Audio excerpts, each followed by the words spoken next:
for joining us today. Thank you, Ari. Hello, everybody. Welcome to our talk.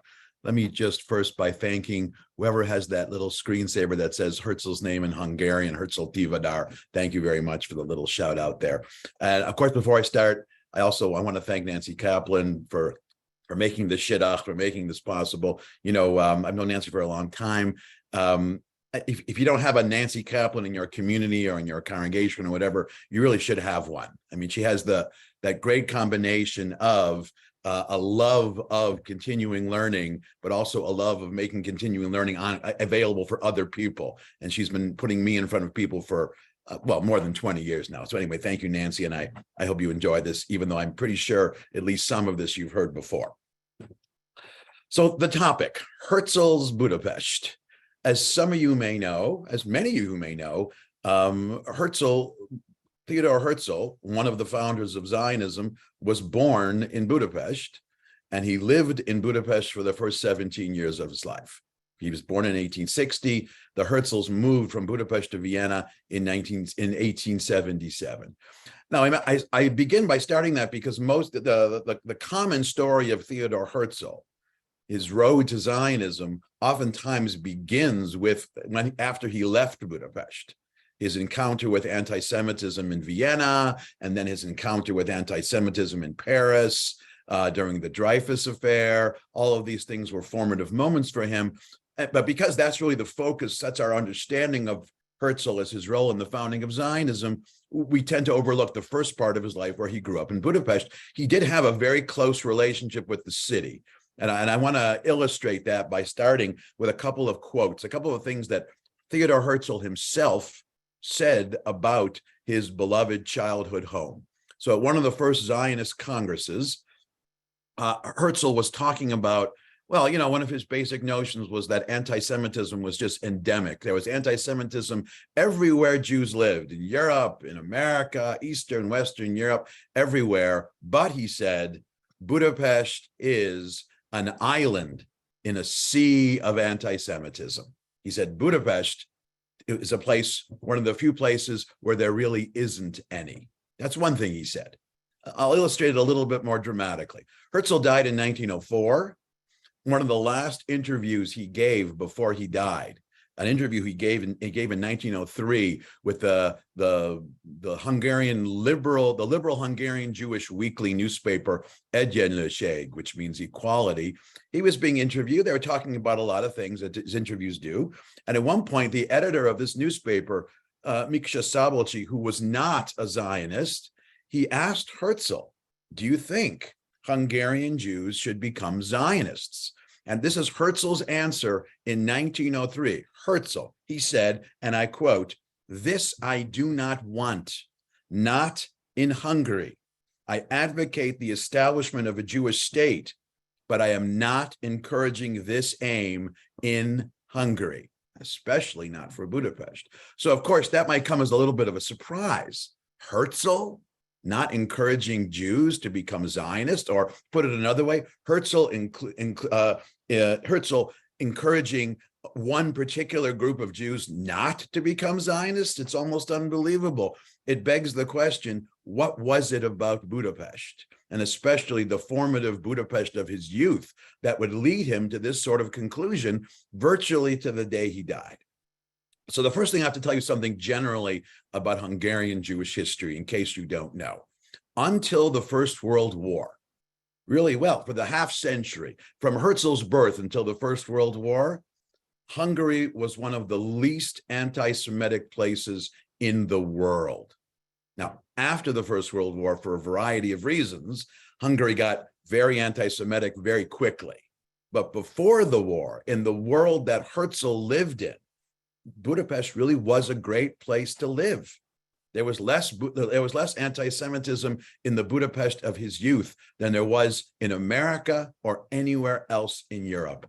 So let's figure out why. That's what we want to do today. Now, I'm not going to give you a diary, a recount of every day in the life of the young Herzl in Budapest. We actually don't know that much about it because in his memoirs, he wrote about later stuff. He didn't write that much about it, but I want to give you a sketch. I want to give you an image, a picture of what that Budapest was like. So let's do that. First of all, let's be clear. Until Herzl was 13 years old, there was no city called Budapest. Budapest until 1873 was actually three separate cities, one called Buda, one called Pest, and one called Óbuda. All right, you can put up that map whenever you get a chance. Those three towns, Buda, Pest, and Óbuda, were amalgamated in 1873 to form the city of Budapest. So let me start by saying a word about each of those three towns and the Jewish communities of those three towns. Now, the most important of the three was Pest, both for Jews and in general. Buda was probably the oldest. In Buda, there had been a medieval Jewish community for a time, which had reached its heyday under the Turks in the 16th century. But when the Habsburgs recaptured Buda from the Turks in 1686, the Jews of Buda were expelled. And while a few of them lingered along, by 1750, there were no Jews in Buda. In fact, in 1768, there was a Jewish census conducted in Hungary, and the census taker went town by town, and all he wrote for Buda was the sentence, "Jews do not live in the city of Buda," period. Now, slightly up the river from Buda was Óbuda, which means Old Buda. Old Buda was a town that was built on the ancient Roman ruins called Aquincum. Now, Óbuda really was the oldest part of the Jewish community of what later became Budapest.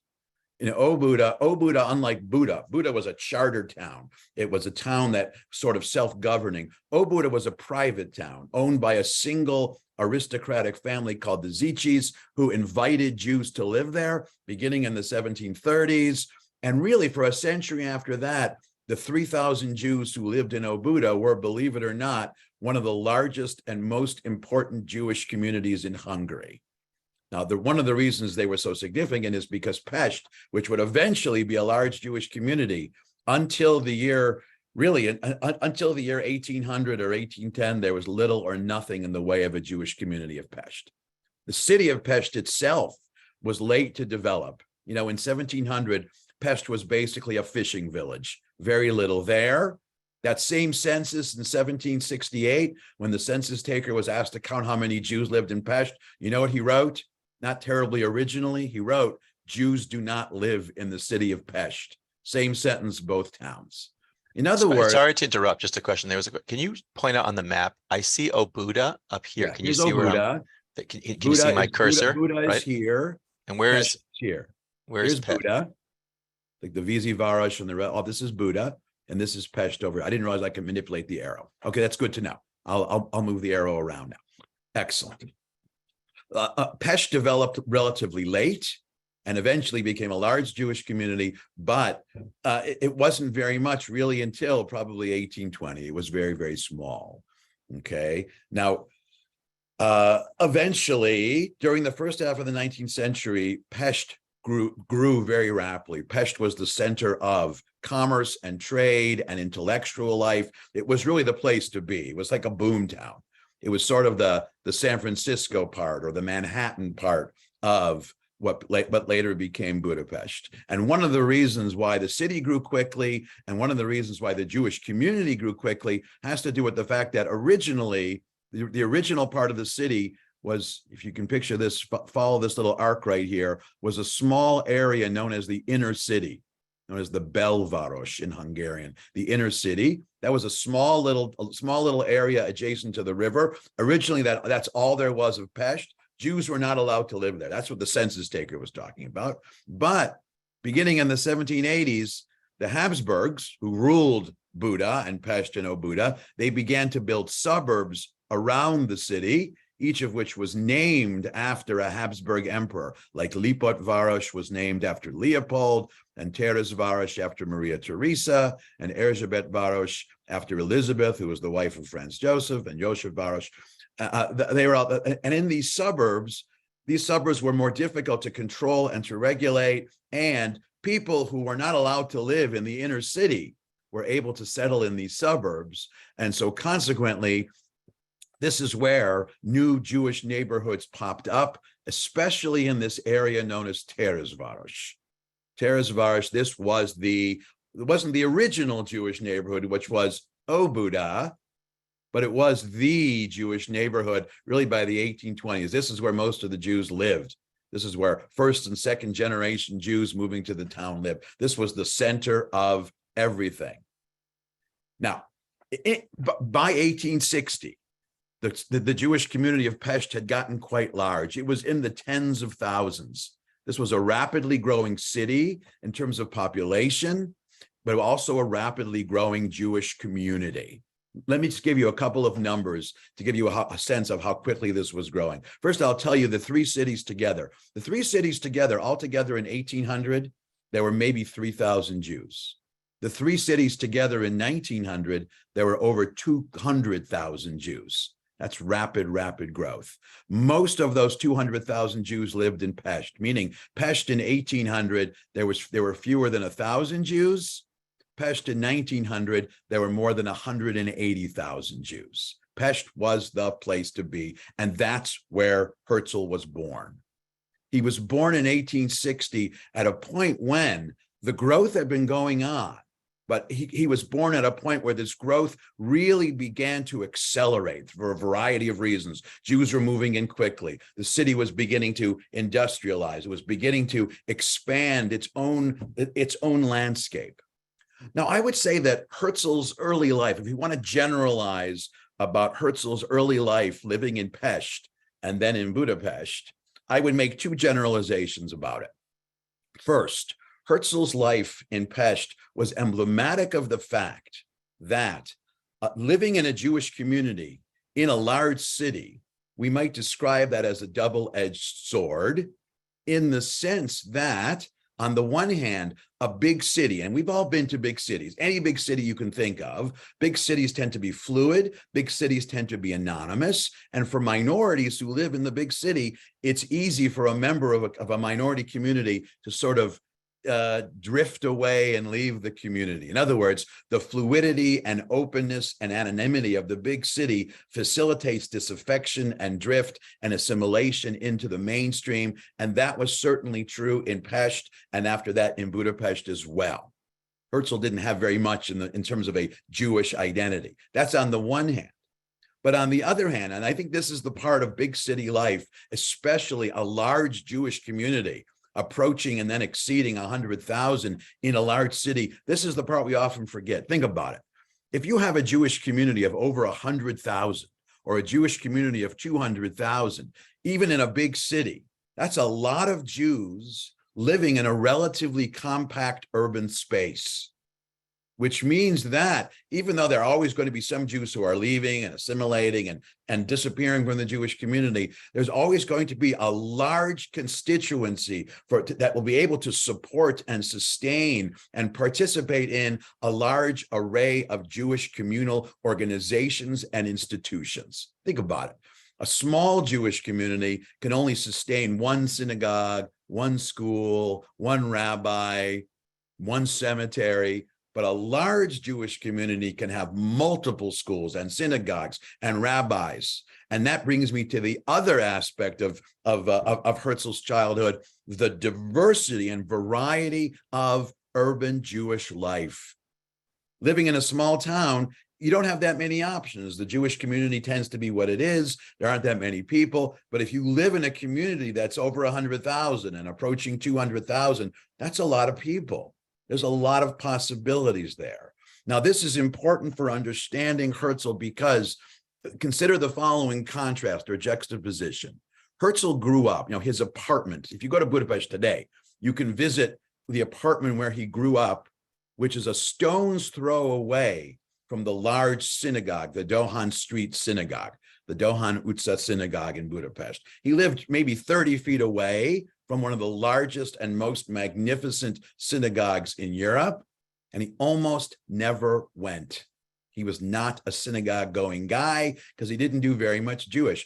Moreover, he lived in an area of Budapest that was known as the Jewish Triangle, because in addition to the Dohan Street Synagogue, around the corner in one direction, there was another important synagogue called the Rombach Street Synagogue, and the main Orthodox synagogue was around the corner in the other way, and those three formed a triangle, and that was the heart of the Jewish community. That's where he lived. So that even though Herzl was not a religious person, was not an observant person, he wasn't part of the Jewish community in that way. He grew up surrounded by Jews. He grew up in an area where the majority of people who lived on his street, in his neighborhood, in that district of the city, in the Teresvaros district, the majority of people were Jews. It was almost like he was living in a shtetl in the middle of a big city, so to speak. That's his experience. And what it tells us is for someone like Herzl, even though he wasn't that interested in things, the conventional aspects of Jewish life, he was someone who just lived around Jews, and that's what fortified his Jewish identity. If you'll permit me an analogy, when I lived in Manhattan, I had a friend who grew up in Manhattan. There was nothing Jewish about her in any way. She never did anything Jewish. I would define her as, I wouldn't exactly call her assimilated. She was a secular Jew, but she had no interest in anything Jewish. But every one of her friends were Jewish. She went to a public high school that was 75% Jewish. Her whole neighborhood was Jewish. Her whole world was Jewish. And that, similarly, that was Herzl's world as well. He grew up in a world that was very Jewish. Now, there's another part of Herzl's life in Budapest that was also formative, a formative part of his experience in Budapest, well, in Pest and then in Budapest. You know, in the 1860s, Hungary in general, and Pest in particular, was in the midst of a culture war between Viennese culture and Magyar, Hungarian culture. In other words, this was a point where, you know, Hungary has this very complicated history because the ethnic Hungarians, who were the largest group, they were a plurality of the population, until a certain point, Hungarian culture and language was not that well developed. Here's an interesting fact. Until 1825, the official language of state in Hungary was not Hungarian, it was Latin. And only in the 1820s and the 1830s was there the beginnings of this Magyar cultural awakening. So Hungarian language and culture was a bit of a latecomer into the culture game of the 19th century. Viennese culture, on the other hand, was very well developed. I mean, Vienna is the city of some of the best German language poets and music and art and culture. And because Pest and the other towns were part of an empire ruled from Vienna, there was a strong influence for Viennese culture. Now, in language terms, the language of Viennese culture was German. Well, it was Viennese German. So you have a language struggle, you have a cultural struggle. Herzl grew up in the heart of that struggle. Now, he wasn't walking around thinking, oh, I'm in the middle of this culture war. For him, that's not what it meant for him. For him, someone who really wanted to be part of mainstream vernacular culture, he looked around and saw, actually, mainstream culture here doesn't mean one vernacular, it actually means two, because there is culture happening around me in two different languages, oriented towards two different cultures and two different histories. Think of the city of Montreal as a kind of frame of reference here, a bicultural, bi-national city. And so growing up, Herzl felt very much part of both of those cultures. And typically, there were many Jews, language-wise, where if you wanted to be someone who was acculturated, acculturation, of course, meaning embracing the culture of the mainstream, there were two mainstreams you could embrace, and most Jews embraced both. Now, later, by the 20th century, in this culture war, the Hungarians won hands down, and Budapest became this center of Hungarian language. But when Herzl lived there, he was living amidst both of them.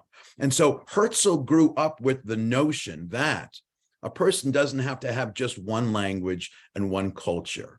He didn't have the term yet, but Herzl was experiencing what today we would call multiculturalism or cultural pluralism. It was the natural rhythm of the city that he lived in. And that doesn't even count, that doesn't even include the Jewish culture he was part of.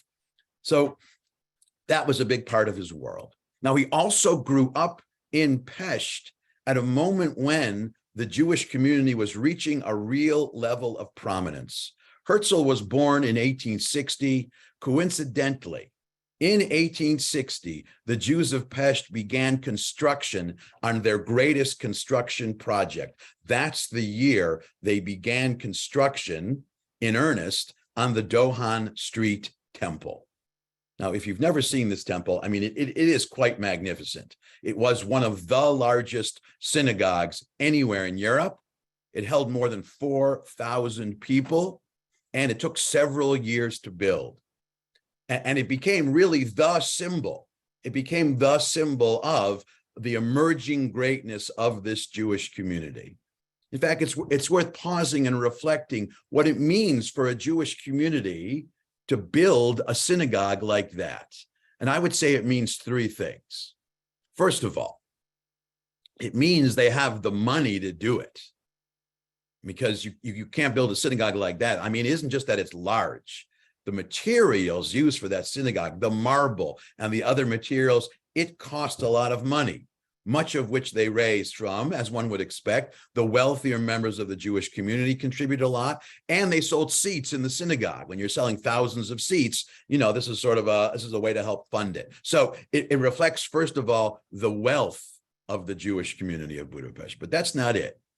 It also reflects a sense of self-confidence. If you're a Jewish community that's sort of timid and worried about what your Gentile neighbors think of you, and are they going to be upset if we're too conspicuous, you don't build a building that conspicuous, because it isn't just large, it is part of the landscape of the city, not only the Jewish community, of the city. This is a large and prominent building in the city of Pest, and then in the city of Budapest. So there's a certain self-confidence necessary to do that. And third, related to self-confidence, is a sense of security. You don't invest the money and the time in building an edifice like that if you think you're about to be evicted. It reflects the fact that by the 1860s, the Jews of Pest, and then the Jews of Budapest, they consider themselves not only a part of the city, but a permanent part of the city. And the timing here is very interesting, because in 1860, in strictly political terms, Hungarian Jews, including the Jews of Pest, were not yet emancipated. They were not yet full citizens. Now, they were about to be. They would become full citizens in 1868. But they started the construction project so confident, and such a sense of security they had, and so sure they were going to be made citizens, that even before they had full citizenship, they began this project. It speaks volumes for how that Jewish community understood itself, the confidence, the pride. And like I said, you know, this synagogue was the first Jewish building of any real prominence. You know, if you look in tour books for people who wanted to come and visit Pest and the other cities before 1860, it's hard to find any of these tour guide books that would mention really anything Jewish about the city. They might mention there were Jews there, but in terms of places to visit, forget it. But once the Dohan Street temple was built and completed in 1863, it was hard to find any tour guide that talked about Hungary and Budapest where visiting the Dohan Street temple was not an absolute must for tourists, Jewish and otherwise. It really put the city on the map. Now, this was also significant because you know, for a long time, Budapest was a large city, but it was always kind of second fiddle to Vienna. You know, it really until the 1870s, Vienna was the capital of the empire, and Budapest was kind of more of a rustic frontier sort of boom town. It was nice, it was big, there was a lot going on, but it wasn't Vienna. Maybe the analogy might be New York versus Chicago. Chicago was a great town, Chicago's a lot going on. But from the vantage point of New Yorkers, New York's New York. Chicago is Chicago. And that's maybe Budapest. And the people of Budapest, including the Jews of Budapest, they really wanted to rival Vienna, and eventually they would. The building of the Dohan Street Temple, in other words, was symptomatic of an expansion and beautification of the city, one of whose goals was to rival Vienna. And eventually the city would rival Vienna, because in the 1890s, that's years after Herzl left, Budapest was named a second capital of the Empire Austria-Hungary. It was placed on equal footing, which was a remarkable victory for the Jewish community there. Now, like I said, one of the signature features of this Jewish community was its variety and its diversity. Let me say a word about that. When I say the variety and the diversity of a Jewish community, I would say it in three respects. First of all, in terms of social class, there were more affluent Jews, there were middle-class Jews, there were lower middle-class Jews, there were working-class Jews. And of course, they tended to live in different neighborhoods. So Teresváros, the old neighborhood, that was originally the immigrant neighborhood, that remained the neighborhood where lower middle-class Jews lived, maybe middle-class Jews lived. But up along the river, closer to the river, there was another neighborhood called Lipovitch, that's north of Teresváros. This was what sociologists would call the secondary settlement. Jews who grew up in Teresváros, if they made enough money, if they had enough success, one of the marks of success was being able to move out of Teresváros, move to Lipovitch. Being able to move to that neighborhood, that was one of the ways that you made it. Now, parenthetically, for the few Jews who really made it, the place to move would be Buda across the river, but that wasn't that many Jews. Lipovitch was the wealthy Jewish neighborhood. If you visit Budapest today, that's the neighborhood that's near the Parliament buildings and along Andrássy Boulevard, moving toward the Hero Square. But that's where most of the Jews live. So there was diversity in terms of social class. There was also diversity in terms of religious observance. Now, most of the Jews who lived in Budapest, in terms of any kind of religious affiliation, most Jews in Budapest were affiliated with the movement called Neolog. Now, Neolog, it's tricky to define what Neolog was, especially for an American Jewish audience, because when we think of religious movements or religious denominations, we have our standard, Orthodox, conservative, Reform, maybe Reconstruction. And well, Neolog was the most reformist movement in Hungary. It was the most progressive. It was the most innovative, but it wasn't really Reform Judaism. In fact, sometimes it's been misunderstood as the Hungarian branch of Reform Judaism. Not exactly. Neolog was actually a lot more akin to conservative Judaism. And in the 20th century, the Neolog movement affiliated with the conservative movement. But the trick with understanding what it meant to be a Neolog Jew is that Neolog, the term itself actually meant two different things, even for Jews who were Neolog, because there was a law in Hungary that said you have to affiliate with some movement. You can't be, if you're part of the Jewish community, you have to be either Orthodox or Neolog, or there was this other small movement called Status Quo, which is a different story, but you had to affiliate. And there were a lot of Jews who weren't that interested in Judaism generally, like the Herzls. They didn't really want to belong to any movement, but since you had to, they belonged to Neolog. So for some Jews, Neolog was a way of life. It was a way of observing Judaism. It was the synagogue you went to. But at the same time, for other Jews, Neolog was a way just to define yourself only by affiliation and not do anything. I'm writing this book about Neolog, about Neolog Judaism, and I've been interviewing Hungarian Jews who were Neolog Jews, and some describe this rich Jewish life, with Shabbat and Kashrut. And I remember I was speaking with one woman, and she said, "Oh, we were Neolog," which meant we didn't do anything. There's a whole range of identities there. So most Jews who lived in Budapest, including the Herzls, they were Neolog Jews of one sort or another, probably 180,000 out of 200,000, the vast majority. But there also was a smaller Orthodox community in Budapest. And this also is an interesting story. It took shape when Herzl was a child. Now, first, I would say that the size of this Orthodox community was never more than 20,000. It was a small minority of Budapest Jewry as a whole. It was a minority within Budapest. But, and here's what I mean about that, being in a big city. With respect to the Budapest Jewish community, it was a minority, but the 20,000 Orthodox Jews who lived in Budapest was one of the largest enclaves of Orthodox Jews anywhere in Europe, maybe other than Warsaw.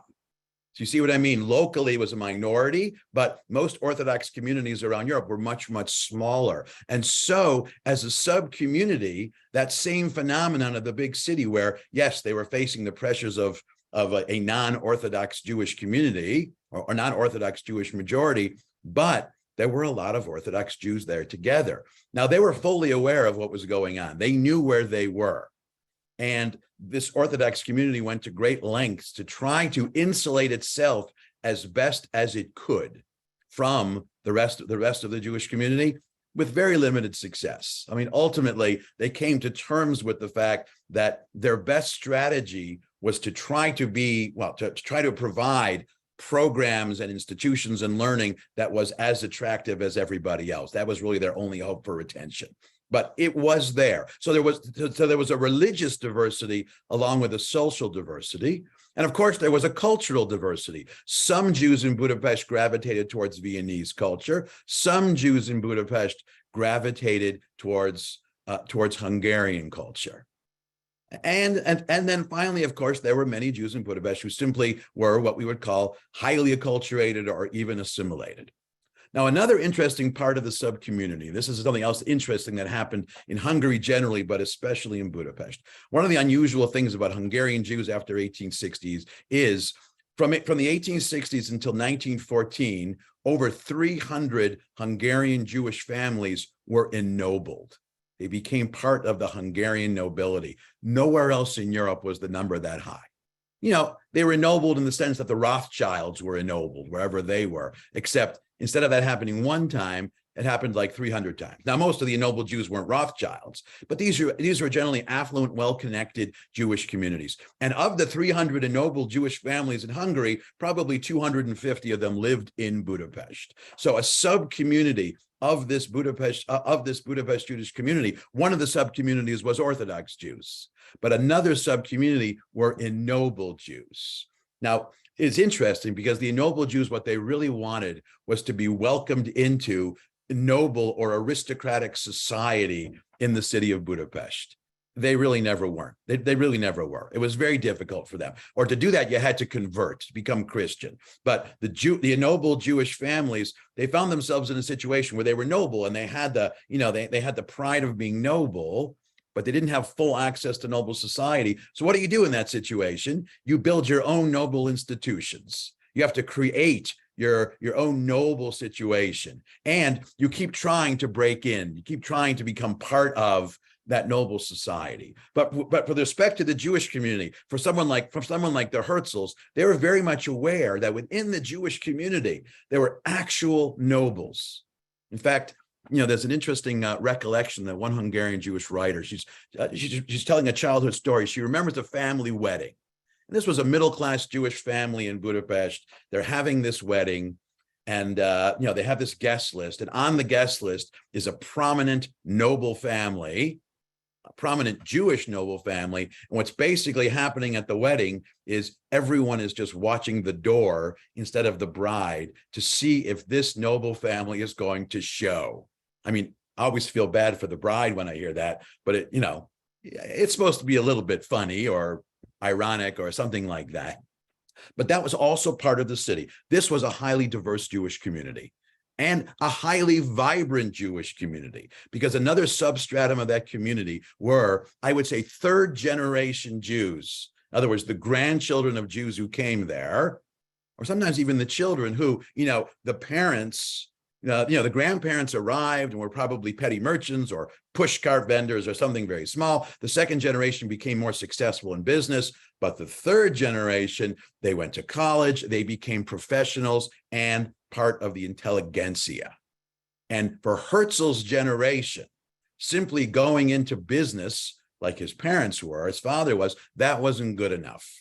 Herzl needed to do something better, like be a doctor or a lawyer or a writer or a journalist. Ultimately, he became a journalist. And Jews in Budapest become a centerpiece of intellectual life in the city of Budapest. And this really begins in the 1860s and accelerates into the 20th century. But by the time Herzl was 17, as a young man, he was not only living in this vibrant city, in this vibrant Jewish community, in the shadow, right next to this magnificent Jewish edifice that everyone could see, and that was impressive not only to Jews, but to everyone. But he was also seeing a vibrant intellectual and social life. Now, for Jewish intellectuals, and I guess that's for intellectuals in general, the place that really was the hub for intellectual activity, and especially for Jewish intellectual activity, was the cafe, the coffee house, the kávéház in Hungarian. These were the places where, if you can imagine this, and we've all seen places like this, you go and you have a coffee and a pastry. You have your coffee and a pastry, you have some newspapers, and you sit there with your colleagues, with your friends, and you have discussions about politics and art and literature. And this isn't just going to Starbucks, having a coffee and leave. This is going there and staying there for 2 or 3 hours, sitting, talking, and spending your evenings there. That coffee house life in Budapest was something that was really, well, Jews in Budapest were very much a part of that. And the best of these coffee houses were not only in Pest, but they were in Terézváros. The best ones were within a few blocks of the house where Herzl grew up. So the heart of the Jewish community was also the heart of the intellectual life of the city. It really was this kind of hub. Now, there's one last aspect of the diversity of the city, something which really crystallized while Herzl was living there. And this is the expanding opportunities for women, for Jewish women in the city of Pest and in the city of Budapest. Now, as you know, in general, Jewish communities have tended to be somewhat patriarchal, and the role and the possibilities for women typically were restricted to the private sphere. Women run the home, men run private life. And so, for example, in the Dohan Street Synagogue, it was this large synagogue. And even though it was not an Orthodox synagogue, there was separate seating. If you go there today, there's this large women's gallery. So even though women could go there and be part of the service, they couldn't lead the service, and there are no women rabbis. That was typical. That was typical. In addition, all the organizations and institutions that define the Jewish community of Budapest, they were run by men, and the public life was really the world of men. But what you have, especially as a stratum of the Jewish community becomes more economically successful, moves up the social scale, becomes more middle class. The French word for it is embourgeoisement. The Hungarian word is polgárosodás. As they became more middle class, you have an interesting situation where you have a growing number of Jewish women who are educated, and they get married and have children, but they have enough money to have domestic servants, so they don't have to single-handedly raise the children and take care of the house, which gives them more time on their hands. They're well connected and they're highly capable.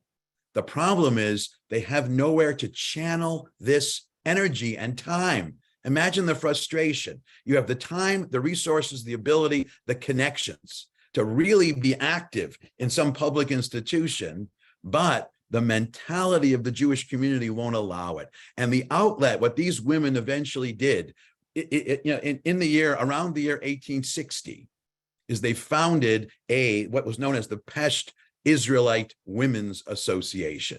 It was like a sisterhood, but it wasn't affiliated with the synagogue. It was a women's society, a women's association, founded by these capable women.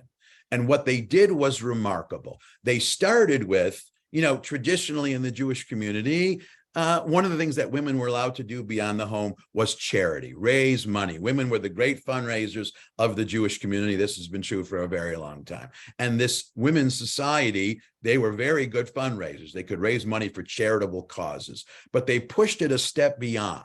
Eventually, by the 1870s, they set up around the city of Budapest, they set up a network of soup kitchens. They set up a network of orphanages. They were doing all kinds of help. What's very interesting is they were doing this they were doing this decades before the city of Budapest had what we would call a social safety net. This was before the age of welfare, before the age of, that kind of thing. And later, when the city of Budapest decided they wanted to create this social safety net, they went to the Pest Israelite Women's Association and asked them, how did you do this so well? And this women's organization in Budapest became a kind of blueprint for the beginnings of a social safety net in the city of Budapest. And oftentimes that's really another measure of the vibrance of this Jewish community. You have different members of the Jewish community engaging in all sorts of different ways. So let's think now the city that the Herzls were leaving when they left in 1877. First of all, you might want to ask, if it was so good, why did they leave? Why leave? If everything was so good, and they loved it there. They left for two reasons. His father got a job in Vienna, but also 1877 was just before Vienna started to get anti-Semitic. Seems pretty clear that when the Herzls left Budapest for Vienna, they expected to find the same situation there. And for the first couple of years, actually, they did. And then eventually Vienna became more anti-Semitic, but that's a different story. But the other reason is, remember I mentioned that as great as Budapest was becoming by the 1870s, it was still second tier compared to Vienna. Vienna still had that allure, and the Herzls moved for that reason. So Herzl leaves in 1877. He leaves a Jewish community that is still rapidly growing, a Jewish community that's still in the midst of becoming, it is diverse, it is becoming vibrant. It's well on its way to becoming one of the most vibrant and active and diverse Jewish communities in Europe, maybe even in the world. It was a remarkable place. And that was an interesting formative experience.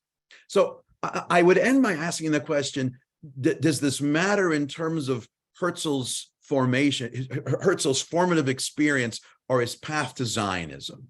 And the answer I would give here is maybe. Because the conventional story of Herzl's path to Zionism is, like I alluded to earlier, he was a Jew who didn't really think very much about his Jewishness. He lived on the margins of Jewish life. He was highly acculturated, even though he was very much immersed in this Jewish community of Budapest.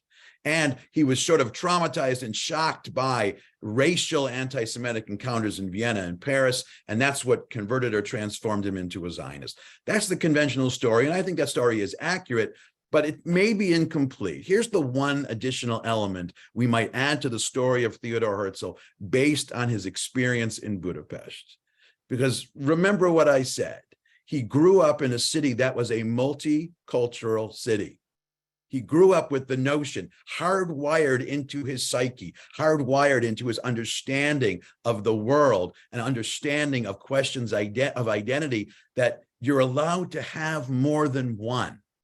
Multiple identities are not only possible, multiple identities, multiple affiliations.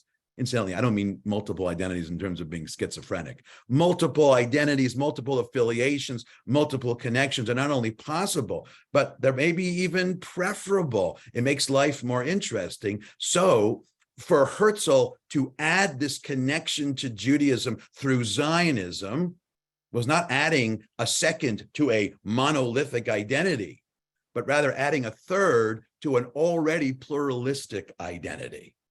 I mean, the comparison here might be to Zionists in Prague. Zionists in Prague, Prague had a similar kind of culture struggle between German and Czech culture, and Prague Zionists lived at the cusp of this bicultural Prague, and their Zionism, their path to Zionism was easier because of that. The same might have been true of Herzl. Now, it doesn't change the fact that anti-Semitism was one of the driving factors. And that's something else I would add. It wasn't just that he encountered anti-Semitism in Vienna. It was also the difference between Vienna and Budapest. You know, there was a French political philosopher named Alexis de Tocqueville, who lived about 200 years ago. He wrote a great book called Democracy in America. One of the things that de Tocqueville said about not only revolutionary movements, but revolutionary changes in personality is it isn't oppression that prompts revolution. It's raised expectations that are disappointed. So his life in Budapest, his 17 years in Budapest, really gave Herzl these rising expectations as to the possibilities and the future of Jews in the world of Europe. Based on his experience in Budapest, the future looked very bright. That hope, that wish, that image of Jews being fully accepted into European society in one place or another, and the possibility of not having to choose between being Jewish and being part of some mainstream culture. It looked very real. And then those as expectations were disappointed in Vienna. So maybe someone who grew up in Vienna and was used to it wouldn't have been as devastated. And it was out of that disappointment that led him to that very radical, that revolutionary response called Zionism. And so his trajectory, his path to Zionism doesn't begin in Vienna with the immediate encounter. It begins really with the positive world, the positive encounter, and the life he had in the city of Budapest for the first 17 years of his life. Thank you. Thank you very much. Thank you. Terrific. What a great, I'm just on spotlighting here. What a great introduction to Herzl's life and background, giving us much more understanding of the person that we all know, I guess, and now in a much deeper way. So people have been asking questions. Let me just open the chat for a second. Sure. We'll go through as many as we can in the next 10 minutes before we wrap up. So I think the first question is, what language did the Herzl speak at home? What was there?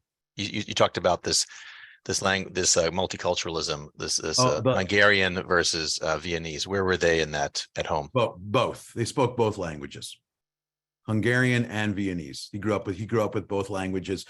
For him, the language of school, he went to a school where the language of instruction was German. It was more Viennese.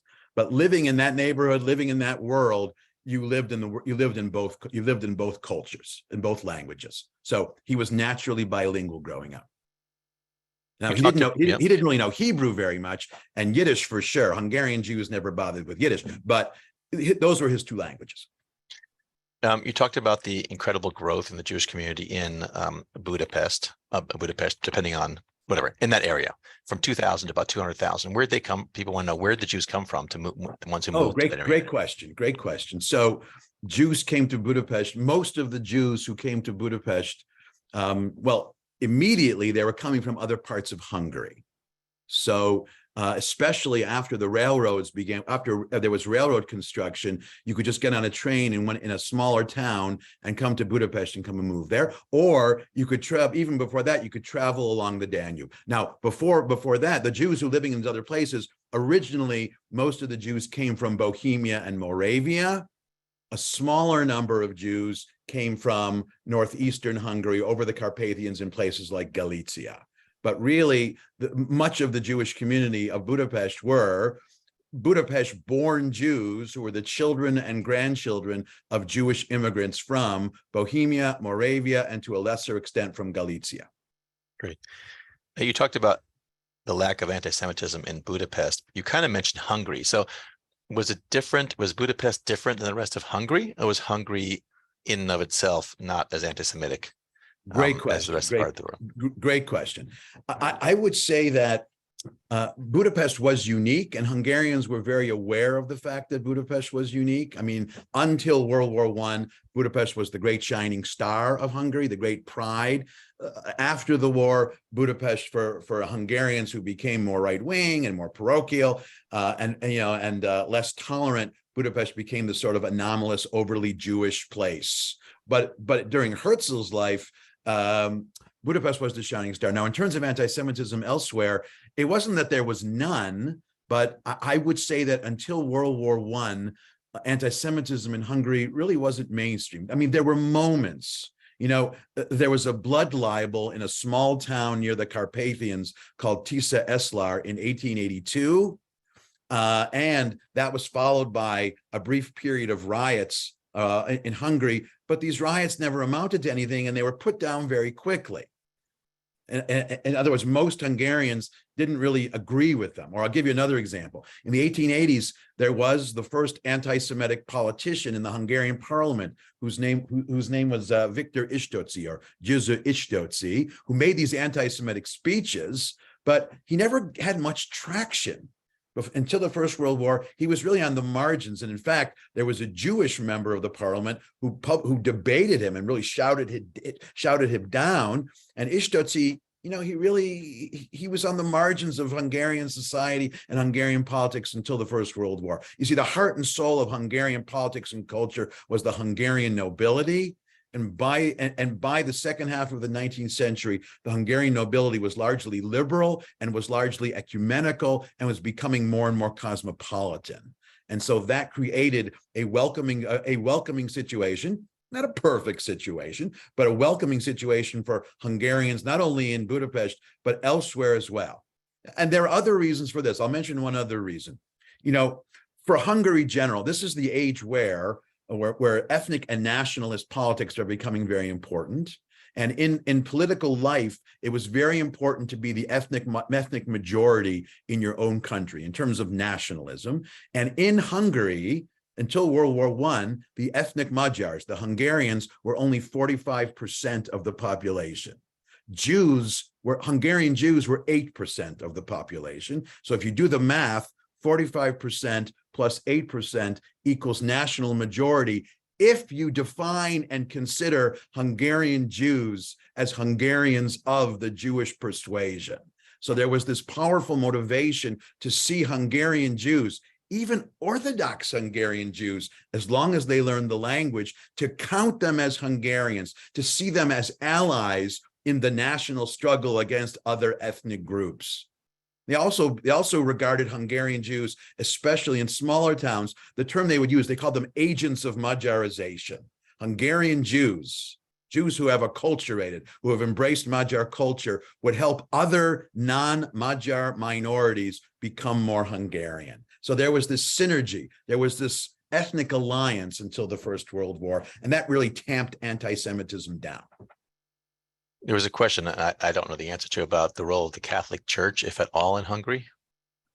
Well, the Catholic Church was the largest of the churches. I mean, in terms of Christianity, the Catholic Church is the majority, but the Lutheran and Calvinist churches were large minorities. So those were also substantial churches. But the Catholic Church was dominant. But the Catholic Church was a part of a politically and socially conservative part of Hungarian society. It certainly was part of it, but until the First World War, its influence wasn't extending into acting against the interests of Jews. In fact, in many ways, the Hungarian Catholic Church was very much part of the building of Magyar nationalism. And so the church also recognized that we need Jews to be Hungarians with us. So, with respect to Jews, the Catholic Church, I don't know how to say it, they were behaving themselves pretty well until the First World War. I only have a few minutes left. So I wanted to bring up the book, The Great Escape, 9 Jews Who Fled Hitler and Changed the World. And it's written by Katie Martin. So this is a later part of history, but it's about like Edward Teller, Robert, I think it's Kappa, Michael Kerr. It's an incredible book. I started to read it. It's about these Hungarian Jews who left Budapest. This is later. So the Jewish community kept growing till World War II, but there was something special in the water, I guess she argues. And there was a disproportionate amount of these people that came to America and were incredible in our country here, making a difference. So is that book really a continuation of the story you're telling us about Budapest and the Jewish community? In some ways, it's a symptom of the fact that this was this remarkable concentration of intellectual life. And when you have a big city, you have the best and the brightest from all over the place, all converging in the big city. Big cities have that advantage.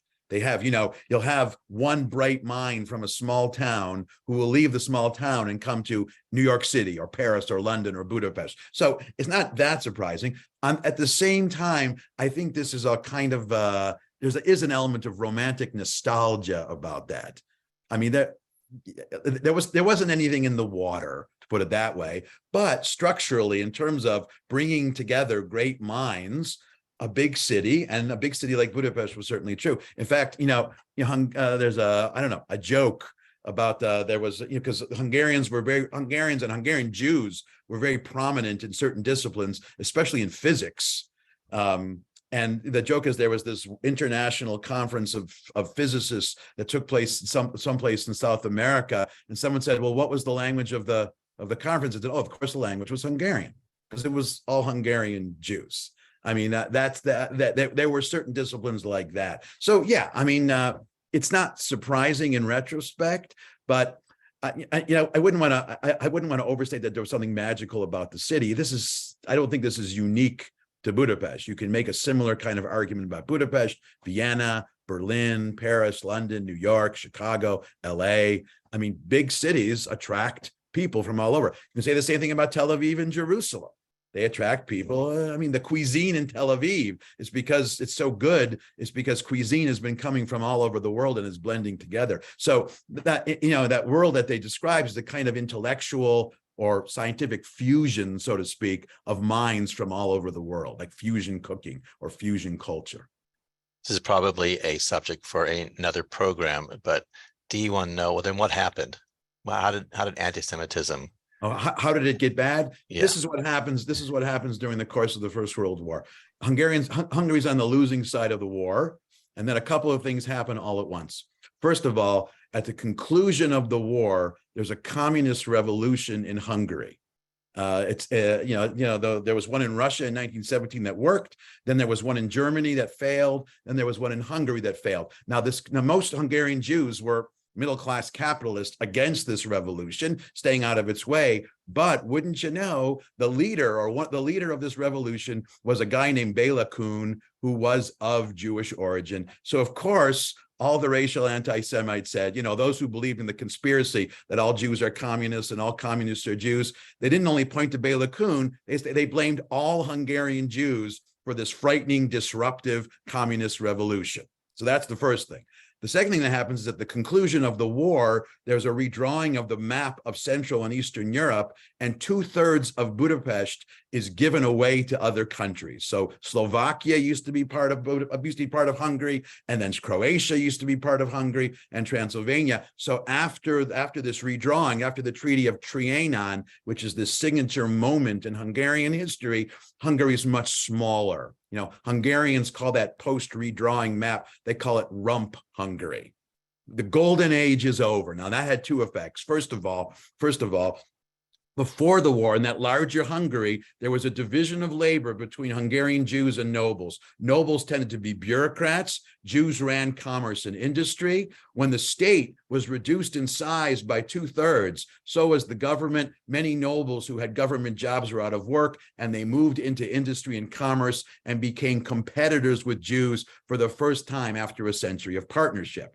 But the second thing was, and maybe the most important thing, was remember that ethnic equation I gave you, 45 plus 8? When the map was redrawn, the state that remained was largely ethnically Hungarian. Jews were the only conspicuous minority, and they weren't needed anymore. Now, when you add all those things up, being blamed for a communist revolution, the end of this partnership between Jews and nobles, and a different ethnic equation, things went from good to bad really, really quickly. And Jews were blamed for all of it. This is when Budapest becomes the symbol of everything wrong about Hungary, whereas before it had been the epitome of everything right about Hungary.